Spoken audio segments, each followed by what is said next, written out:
शायद आप गूगल पर ज्योति मल्होत्रा लिखेंगे तो 1199 फाइल खुल जाएंगी। यूट्यूब पे लिखेंगे तो शायद ही वर्ल्ड का कोई ऐसा चैनल होगा जो इस पर बातचीत ना कर चुका हो एक बार दो बार। और कुछ लोग तो रोटी ही सिर्फ इस चीज से खा रहे हैं, इस समय ज्योति मल्होत्रा जिंदा है। जी हाँ, और उसे जासूस, मैं खुद मेरी बात करूंगा, मैं खुद कह रहा हूं, जासूस कह रहा हूं, गद्दार कह रहा हूं और सारा देश कह रहा है। और उनको वकील मिलेगा क्या? सबको सवाल यह था, क्या उन्हें वकील मिल जाएगा? क्या उनके लिए कोई लड़ेगा? वो सही है, निर्दोष हैं, या फिर उन्होंने कोई दोष किया है? इस बात को अब हर कोई जानना चाहता है कि क्या गलती की है, क्या ऐसा कुछ ट्रांसफर कर दिया पाकिस्तान को जो शायद कोई पहला, अगर कुछ कह रहा है, कोई कह रहा है कि लव जिहाद है या लव का केस है, तो लव कोई पहली बार इंडिया पाकिस्तान में तो नहीं हुआ। उसको लेकर के नेता बातचीत करते रहे और बहुत सारे प्यार के किस्से सानिया मिर्जा और शोएब मलिक में भी थे और बहुत सारे हैं ना। तो फिर क्या प्यार करना अपराध है? अगर उन्होंने किया है तो फिर ऐसा क्या गलती की जिसकी उन्हें इतनी बड़ी सजा मिल रही है, जिसका अब तक कोई सबूत नहीं है? हिसार एसपी खुद कह रहे हैं कि अभी ऐसा कोई सबूत नहीं मिला कि उसे हम गलत कह सके। प्रेस नोट था, मैं नहीं कह रहा। क्या उन्हें वकील मिलेगा? सबके मन में सवाल है ना। मिल गए हैं, जनाब मेरे साथ हैं। जी हाँ, हिसार के बहुत पुराने लेजेंड हैं, पत्रकार भी हैं, साथ में वकील भी हैं। और शायद मैंने इनसे अब नहीं, पहली बार नहीं, मैंने 100 बार इनसे मिला हूं और 100 बार इनसे कुछ ना कुछ सीखा है। सर नमस्कार। भाई मेरे आइडियल भी रहे हैं आप, और आज तो आपने एक, लोग कहेंगे कि एक मधुमक्खी के छत्ते में हाथ डाल दिया आपने। भाई लोग जिसे गलत कह रहे हैं उसे आप सही साबित करने में लगे हैं और लगेंगे। ऐसा कुछ नहीं है, लेकिन मैं पहले तो आपकी बात को करेक्ट कर देता हूँ। आपने शुरुआत में बोला मैं उनको गद्दार बोलूंगा, जासूस बोलूंगा, बोल रही है दुनिया। नहीं हमें नहीं बोला, कह रहे हो, हमें नहीं बोला। देखो चीजें हैं, कई बार आपने जर्नलिज्म के बारे में मेरे से बात करी थी, तो मैं क्लियर कट कर देता हूँ कि अभी एफआईआर लॉन्च हुई है और एफआईआर भी है ना, एक चैलेंजेबल एफआईआर है, वो इस तरह की एफआईआर है।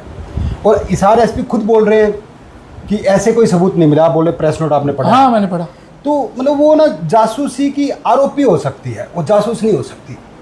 गद्दार जैसे उस पर आरोप लग सकते हैं, वो गद्दार नहीं हो सकती। इंडियन लॉ के हिसाब से जब तक उसको कोर्ट कन्विक्ट नहीं कर देती तब तक वो निर्दोष है। ये इंडियन लॉ है हमारा, ये बोलता है।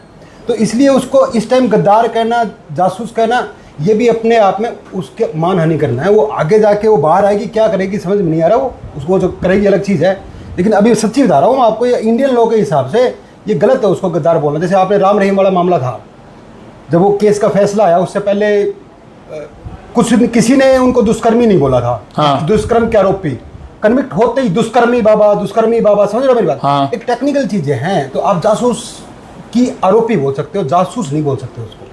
तो ये मैं आपको क्लियर करना चलिए, अब मैंने जो आपसे सवाल पूछा कि सबके मन में सवाल था, क्या उन्हें वकील मिलेगा? मिल गया है, आप उनके वकील बनने जा रहे हैं। उम्मीद है जल्दी जो है आप सारा मामला अपने हैंड ओवर कर लेंगे। अभी सही मायने में क्या चल रहा है? क्या रियल में वो दोषी हैं? कोई सबूत मिला है या सिर्फ वैसे ही मैं या पूरे भारतवर्ष का मीडिया या यूट्यूबर या जो भी है, हर कोई चिल्ला चिल्ला के उन्हें जो जो कह रहा है वो आपको पता ही है कि कोई उन्हें जासूस कह रहा है, कोई उन्हें गद्दार कह रहा है, कोई कह रहा है ये मिल गया, कोई कह रहा है दानिश के साथ लव जिहाद था, दानिश ने उन्हें गलत कर दिया, पाकिस्तान जाना गलत था, पाकिस्तान में उन्हें जो फैसिलिटीज मिली सेलिब्रिटीज की तरह उन्हें ट्रीट किया गया। AK-47 लिए लोग उनके साथ घूम रहे थे।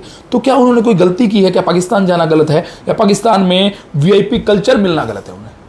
नहीं, ऐसा देखो अभी क्लियर कट हिसार एसपी या जो जांच से जुड़े लोग हैं उन्होंने ऐसा कुछ नहीं कहा है। अब देखो उसकी वीडियो में क्या आ रहा है, जैसे आप भी वीडियो में करते हो, आपके पीछे भी कोई आ सकता है, क्या आ सकता है, क्या है सच्चाई, क्या उसको कैसे परोसा जा रहा है, वो अलग बात है। लेकिन अभी फिलहाल जो आप कह रहे हैं ना, उसको लव जिहाद, ये इन सब चीज़ों को हिसार एसपी बाकायदा प्रेस नोट से डिनाई कर चुके हैं। हम सूत्र बड़े हो जाते हैं, या इस जो ऑथेंटिक इन्फॉर्मेशन हिसार एसपी बोल रहे हैं वो छोटे हो जाते हैं क्या? सूत्रों से बड़ी होगी ना वो इन्फॉर्मेशन। जब मैंने पहली बार ऐसा देखा है कि इस तरह की रिपोर्टिंग के बाद किसी पुलिस अधिकारी को स्पष्टीकरण देना पड़ रहा है कि उसके खिलाफ ऐसे सबूत नहीं मिले, ये नहीं मिले, उसके बावजूद भी एक नैरेटिव कि वो जासूस, ये वो। देखो एफआईआर लॉन्च हुई है, उसको अरेस्ट किया, पुलिस जांच कर रही है। तो फिर उसे सर कोर्ट ने जमानत क्यों नहीं दी अभी तक? क्यों बाहर नहीं आ पा रहे हैं? हर चीज का सिस्टम होता है। तो इसमें क्या सिस्टम है? क्या एफआईआर लॉन्च हुई मुझे बता पाएंगे? एफआईआर क्या लॉन्च हुई? एक बात सुनिए, जैसे अभी पुलिस रिमांड खत्म हुआ है, अब जुडिशियल कस्टडी में गई है, अब उसके डॉक्यूमेंट्स वगैरह लेंगे, स्टडी करेंगे, उसके बाद में जमानत की तैयारी होगी ना। क्या पुलिस ने जांच में किया है, क्या नहीं किया है। लॉ की भाषा में कहा जाता है बेल इज रूल और jail is exception. Okay, exceptional case में जेल डाला जाता है। अच्छा। ये लीगल लैंग्वेज है। तो वो देखा जाएगा ना, अभी तैयारी करेंगे। उसका डॉक्यूमेंट अभी आज मैंने वकालतनामा कोर्ट में दे दिया है, कुछ एज पर प्रोसीजर डॉक्यूमेंट्स भी लिए जा रहे हैं, उनको स्टडी किया जाएगा, उसके बाद में जमानत के लिए भी तैयारी करेंगे। हाँ, सर सबसे पहला जो है ना सबके मन में सवाल ये है, किसी ने एफआईआर ढंग से देखी नहीं है। एफआईआर के अंदर 3 धाराएं, 152 बोलते हैं शायद, और एक जो आगे शायद देशद्रोह से रिलेटेड कुछ है या क्या है, मुझे पता नहीं है एग्जैक्ट। मैं सिर्फ आपसे पूछ रहा हूँ कि उसमें ऐसी क्या धाराएं लगाई गई हैं जो पुलिस इतना रिमांड ले रही है और इतना हाइपर, इतना बड़ा मामला बन गया है कि एफआईआर लॉन्च हुई है, देशद्रोही, देश के कतार, मतलब इतना कुछ बोलना उस एफआईआर की वजह से बोल रहे हैं। क्या है मामला उस एफआईआर में, ऐसा क्या है? एफआईआर में एक तो बीएनएस की भारतीय न्याय संहिता की धारा 152 लगी हुई है। ठीक है। जो पहले इंडियन पिनल कोड की धारा 124A थी, जिसको हम देशद्रोह बोलते थे, ठीक है, वही धारा है वो। ठीक है। उसमें उम्र कैद तक की सजा का प्रावधान है। ठीक है। और एक ऑफिशियल सीक्रेट एक्ट की धारा 3 और 5 लगी हुई है। ठीक है। तो अब उसमें अब वो उनकी जो ऑफेंस है, उनको कहाँ कितना ये सबूत जुटा पा रहे हैं कि वास्तव में वो ऑफेंस उसने किया या नहीं किया, अब ये देखने वाली बात है। अब धारा तो होता क्या है कि धारा तो आप किस पे कुछ भी लगा सकते हैं। आप पे किसी ने फायर किया, फायर लगा नहीं, उसके बावजूद भी 307 है। अब पुलिस दूसरे तरीके से देखेगी तो कुछ भी नहीं हुआ है। ऐसे कई मामले आए देखे मैंने। तो वो तो मैनिपुलेट करने की बात है, कैसे धारा कुछ भी लगा लो। आपको लगा, पुलिस को प्राथमिक दृष्टया लगा कि ऐसा है, तो एफआईआर लॉन्च करी। एफआईआर मतलब फर्स्ट इन्फॉर्मेशन रिपोर्ट, पुलिस को जो पहली रिपोर्ट मिली है उसके हिसाब से एफआईआर लॉन्च कर ली, उसके बाद उसको अरेस्ट करके जांच कर रही है पुलिस। ये मामला इतना बड़ा हुआ कैसे? क्या एफआईआर के दम पर ही हो गया? एफआईआर में 152 लगी, उसके आगे लिखा गया देशद्रोह। फिर लोगों को जो पता था, तो लोगों ने कहा कि अक्सर ऐसा होता है कि माना जाता है, पुलिस ने मुझे अगर एक बार चोर कह दिया, मैं साबित 20 साल बाद होऊंगा, लेकिन लोग मुझे चोर ही कहने लगते हैं। किसी पर 376 रेप की धारा कोई लड़की अगर झूठी एफआईआर भी दे दे, जो भी हुआ मैंने देखा, पुलिस ने कैंसिल करी, मैंने देखा, तो लोग उसे रेपिस्ट कहना शुरू कर देते हैं। ये हमारे मतलब कि लीगल नहीं, लेकिन नैतिकता के आधार पर उसे गलत दृष्टि से देखा जाने लगता है।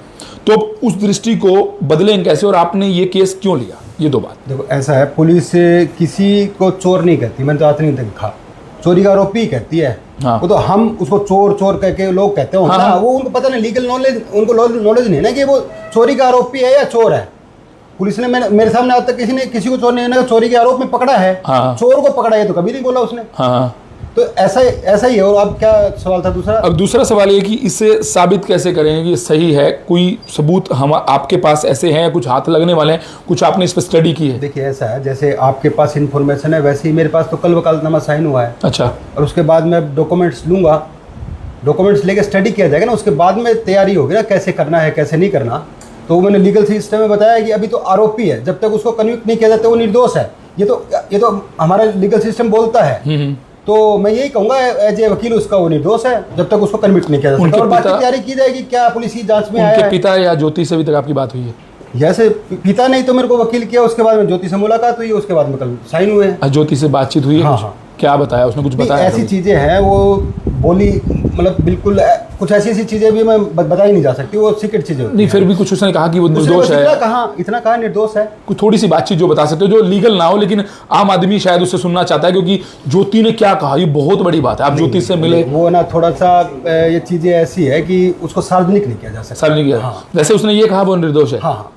और आपको भी लगता है, उसका चेहरा देखा आपने, बातचीत हुई, कुछ लगा कि कुछ गलती है? चेहरे से नहीं आइडिया लगाया जा सकता। आप वो डॉक्यूमेंट्स निकालेंगे, उसके बाद में देखेंगे, फिर उसके बाद ही होगा कुछ क्लियर। देखो ऐसे भविष्यवाणी करना, लगाना, वो ना सारे लगा ही रहे हैं, लगा ही नहीं पूरा मीडिया, पूरा इंडिया का मीडिया, वर्ल्ड का मीडिया लगा रहा है। कुछ तो चैनल ही उसके नाम पे खोले बैठे हैं, कुछ तो चैनल ऐसे जो नाम पे उसके चल रहे हैं। सुबह देखो तो यूट्यूब पे उसकी कहानी, फेसबुक पे देखो उसकी कहानी, इंस्टाग्राम पे। और उसको तो वैसे मैं तो नहीं, लेकिन हम कल बैठे थे, हमारी टीम बैठी थी, उसके 3 लाख कुछ फॉलोवर थे, आज 4 लाख कुछ हो गए। उसकी वीडियो 50-40 हज़ार नहीं चलती, शायद 5-5, 4-4 लाख। आपके लिए टीआरपी है वो? नहीं, मेरे लिए तो शायद कोई टीआरपी नहीं है। हाँ, लेकिन भाई उसके लिए, खुद के लिए टीआरपी आपने, उसको पता है, आप उसको बताना कि वह 3 लाख फॉलोवर से 4 लाख हो गए और 4 लाख से उसकी वीडियो लाखों में चल रही है। परेशान है कि उसको बदनाम कर दिया गया, वो परेशान है उस चीज़ के लिए। तो कुछ ऐसा कहा जो मैसेज वो मीडिया को देना चाहते हो? कुछ नहीं, ऐसा कोई मैसेज भी नहीं दिया, लेकिन वो ऐसा उसको फॉलोवर नहीं चाहिए। लेकिन अचानक किसी के साथ ऐसा हो जाए तो परेशान तो होगा ही ना। उसने कभी सोचा ही नहीं कि पुलिस रिमांड पे लेगी, एकदम से जेल चली जाऊंगी, सब कुछ जो एक आज़ादी से घूम रही थी, ब्लॉग बना रही थी, अचानक उसके साथ ऐसा हो जाए तो बस अब एक पाकिस्तान से दोस्ती को आप गलत मानते हैं या नहीं? दोस्ती किसकी? पाकिस्तान के मतलब उस दानिश से। किसकी दोस्ती? एक से ज्योति की दोस्ती। ज्योति ने सिर्फ ये कहा कि मैं वीज़ा के चक्कर में उससे मिली हूँ। ठीक है। उसके बाद में उस दौरान उससे बात हुई, उसके बाद कभी बात ही नहीं उससे कोई बात नहीं। पुलिस का रिकॉर्ड है, पुलिस देखेगी सारा कुछ। और इतना बड़ा जो हुआ बना रखा है कि उसका इंडोनेशिया गई, बाली गई। तो एसपी ने कहा क्या हुआ बनाया, अपने जांच एजेंसी ने कहा, वो तो सूत्रों के हिसाब से पता नहीं क्या क्या चल रहा है। सूत्र के हवाले से ये चल रहा है कि उसने इस्लाम धर्म कबूल कर लिया, उसने शादी कर ली, हनीमून पे गए हैं। एसपी खुद मना कर रहा है, प्रेस नोट में लिख के ऐसी कोई बात सामने नहीं आई है। मतलब किसको, सूत्रों को बड़ा मानोगे या इन्वेस्टिगेशन टीम को बड़ा मानोगे आप? एसपी साहब ने शुरू में कहा कि इसके संबंध तो है आईएसआई के एजेंट के साथ, ये कहा एसपी साहब ने पहली प्रेस ये कहा है कि इनको पता था कि कुछ पाक इंटेलिजेंस है, हाँ वो इनको पता था, हाँ, उसके बावजूद ही उनके संपर्क में थी। हाँ हाँ हाँ, लेकिन वो पाक इंटेलिजेंस है, ये किसको पता? वो इसको पता या एसपी को पता? संपर्क में आप कहीं जाओगे, मान लो आप हिसार से दूर, मान लो दिल्ली में कोई हाँ मैं कश्मीर चला गया, मान लीजिए कश्मीर चले मेरे तो को वहाँ 2 दोस्त बन गए, 5-4 संपर्क में नहीं आएंगे। हाँ आते हैं, अभी मेरे दोस्त बने पता कौन है वो कौन है? अगली बार टूर के लिए आप उनसे संपर्क नहीं, टाइप नहीं रखोगे। हाँ, एक घोड़े वाले से भी टाइप रखोगे, होटल वालों से भी रखोगे, रखता है इंसान, रूटीन की बात है वो। तो कुछ लोग इतने 2 बार गई है तो संपर्क 2-4 लोगों तो होगा ही। अंतिम सवाल मैंने जो आपसे पहले पूछा था, लोग अब पूछेंगे कि भाई ज्योति को अब एक कंट्रोवर्सी हो जाएगी, आप बहुत फेमस हो जाएंगे 15-20 दिन में, आपका नाम फेमस हो जाएगा, सुने से फेमस हो जाएंगे। क्योंकि आप फेमस इसलिए हो जाएंगे क्योंकि ज्योति मल्होत्रा पूरे वर्ल्ड में इसमें फेमस हुई है। हर चैनल ने, चाहे बीबीसी है, चाहे उसको बीबीएन न्यूज़ है, चाहे इसके बीच में जो भी आ गया, मैं बहुत छोटा चैनल और बीबीसी बहुत बड़ा चैनल, इसके बीच में जो भी आ गया सब ने इस मामले कवर करा और सबकी नज़र जो है ना बाप पे हो जाएगी। सब आपके इंटरव्यू के लिए आएंगे, जब भी कोई तारीख के लिए जाएंगे तो आप बाहर आएंगे, आपके सामने 200 माइक लगे होंगे, क्या रहा सर, क्या होगा, कैसे होगा, अब आप फेमस हो जाएंगे। लेकिन नहीं फेमस तो होंगे, ये तो बात मान लीजिए, आप फेमस होंगे। आप इतने फेमस हैं कि मैं सुबह सुबह उठा, मुझे लगा बस मुझे मुकेश जी का पहुंच जाना है। रात से मैं आपको फोन कर रहा हूँ, मुझे लग रहा है कि आप बहुत बड़े स्टार हो जाएंगे क्योंकि आपने बहुत तकड़े मैटर में हाथ डाल लिया। ऐसा कुछ नहीं है, वकील का धर्म है, उसके पास कोई केस आए ना, कोई स्पेशल रीजन हो ना, तो वो डिनाई कर सकता है, वरना डिनाई भी नहीं कर सकता कोई। तो वैसे हमारे ना नॉर्म्स है, अच्छा, बार काउंसिल ऑफ इंडिया के इनके, तो कोई स्पेशल रीजन देना पड़ेगा मना करने के लिए। तो आपकी टीम में और कौन रहेंगे, क्योंकि आप स्टडी करेंगे तो टीम आपकी बहुत बड़ी है? नहीं, मेरे यार दोस्त है, मेरे सीनियर है, सारे हैं। अच्छा, क्योंकि इस तरह के केस बातचीत हुई है उनसे? हाँ, सब बात हुई है। क्या कह रहे हैं कि सही ले लिया केस? नहीं, सही का क्या, केस तो लेना है सभी को और करेंगे, मेहनत करेंगे सारे, क्या दिक्कत है? लाएंगे बाहर। अगर वो निर्दोष है तो बिल्कुल बचाएंगे, और दूसरा बात वकील का धर्म है, उस बचाना ही बचाएंगे। अगर वो निर्दोष ना हुई, अगर मान के चलते हैं एक बारी के लिए 1 पॉइंट ले लेते हैं, 1%, अगर वो निर्दोष ना हुई, कौन करेगा? तो फिर क्या मैं डिसाइड करूंगा या कोर्ट डिसाइड करेगी निर्दोष नहीं है? मैं खुद पहले डिसाइड कर दूंगा वो दोषी है, नहीं हो सकता ना ऐसा। वो कोर्ट ही करेगी। हाँ, आप अपने एविडेंस रखते रहेंगे। हाँ बिल्कुल। और आपकी नजर में वो निर्दोष है अभी? बिल्कुल। इंडियन लॉ कहता है कि वो निर्दोष है, तब तक उसको कन्विक्ट नहीं किया जा सकता। कल की बातचीत में कुछ ऐसा था जो मतलब ऑफ द रिकॉर्ड आपको ऐसा लगा हो कि वो निर्दोष है सच में? कल आपकी बातचीत हुई है, कुछ ऐसा लगा हो जिससे आपको लगा हाँ भाई मैं बिल्कुल सही है? एक बात तो, पुलिस ने 9 दिन तक उनसे बात की रिमांड पे। हाँ, उसके बाद में अब एक 20 मिनट की मुलाकात में मैं कैसे उस चीज़ को पता कर लूँगा? देखो, मैं नैरेटिव ये सेट भी नहीं करना चाहता, मैं तो लीगल बात करूँगा ना, एज पर लीगल वो निर्दोष है। चले, ये है मुकेश, देखते आगे क्या क्या निकल के आएगा। लेकिन इस समय ये बता दूं, इस समय की संपूर्ण सेलिब्रिटी है, सारे मीडिया के इन पे नजर है, सीनियर से सलाह लेके, साथियों से बात करके सारा काम करना। चलिए, सफला लिए हैं ज्योति मल्होत्रा जी, हाँ वर्ल्ड फेमस ज्योति मल्होत्रा, जिन्हें कोई, अब मैं कहूँगा, अब एक लाइन में कहूँगा कि जासूसी के आरोप में और उन पर देश के साथ जो गद्दारी करने का आरोप लगा है, जिसकी एफआईआर लॉन्च हुई है। लेकिन वकील साहब का कहना है वो निर्दोष हैं और जब तक साबित नहीं होता इंडियन कानून के हिसाब से वो निर्दोष है। और आपका क्या कहना है इस पर कमेंट करके जो बताइए। और मुझे लगता है कि जल्द जैसे ये बाहर आएंगे अगली बार तो 100-200 माइक आगे लगे होंगे, हमारा नंबर लगे ना लगे, लेकिन इस बार आप देख लीजिए मुकेश जी। और सर, आपका पूरा नाम मैं तो मुकेश जी के नाम से जानता हूँ, और थोड़ा सा बता पाएंगे, पहले आपने पत्रकारिता भी की? प्रोफेशनली नाम कुमार मुकेश है। कुमार मुकेश। पत्रकारिता भी आपने किया है, इंडिया के लार्जेस्ट? अभी भी करता हूँ। अभी भी? दोनों प्रोफेशनल है। दोनों प्रोफेशनल है। मतलब आप खुद का इंटरव्यू भी लेंगे एक दिन? नहीं क्योंकि पत्रकार तो हैं ही आप।